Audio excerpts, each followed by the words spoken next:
Yo, what up mga master? So ngayong araw pala nagpunta kami ng SM Fairview dahil may itatry kaming unlimited steak. Ito nga pala yung pangalan ng store nila, Prime Steakhouse. Dito yan mismo sa SM Fairview. So ayun na nga, hindi na namin pinatagal, umorder na kagad kami ng mga steak dahil amoy pa lang nakakagutom talaga. Sa sobrang dami nga ng pagpipili ang luto ng mga steak dito, hindi na namin natikman lahat. Ang lalaki kasi ng mga servings kaya siguradong busog ka kaagad.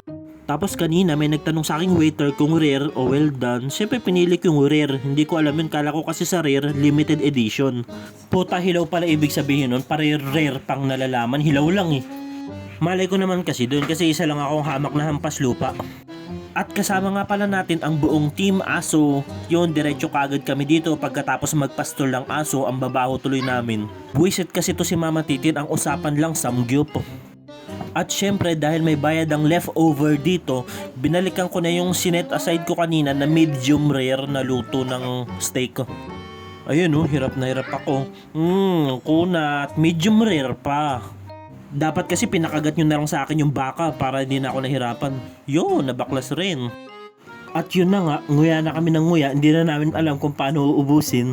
Kaya umiisip na kami ng mga pinagbabawal na teknik. Kaso mukhang hindi uubra dahil busog na rin yung mga kakampi namin dito. Kaya kailangan naming ubusin yung mga in-order namin.